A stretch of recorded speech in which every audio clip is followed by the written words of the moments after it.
Hello, my name is Drew Berryessa. Thank you for allowing us to share our stories today.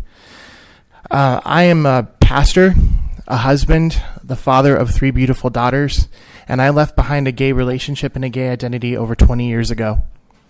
I first recognized that I was attracted to the same sex at 12 years old. I struggled deeply with my same-sex attraction, not because I feared any rejection from my family, but because I did not want to be gay. These attractions were in direct conflict with my faith and my desire to marry a woman and have kids someday of my own. I wanted that family. It wasn't until I was 22 years old that I finally found counseling and support to help me with my sexual struggles. I wish that I had found that counseling when I began to struggle with my orientation as a 12-year-old.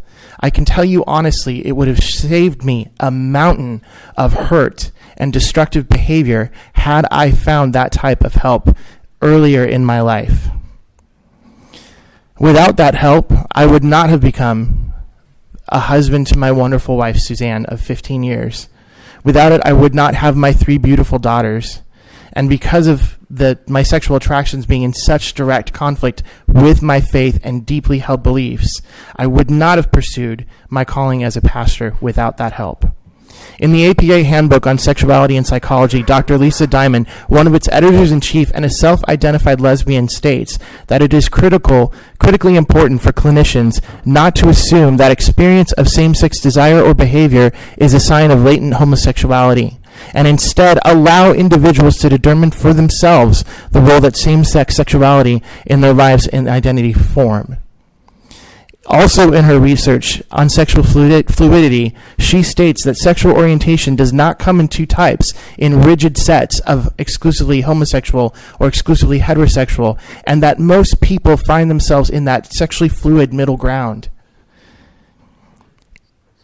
Passing HB 140 or SB 70 would essentially be discriminating against those that are legitimately wrestling and with their conflicting desires.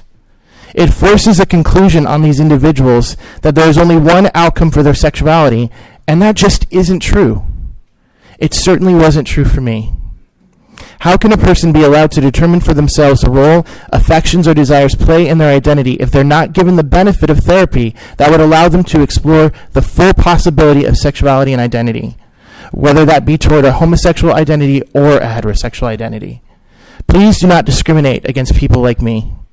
Please do not remove client autonomy from those with unwanted same-sex attraction or gender struggles. People should all have the right to choose their own path and not have those rights stripped away, and parents should not have to fear retribution from the state if they are wanting to find help that their children want in pursuing help with unwanted sexual desires.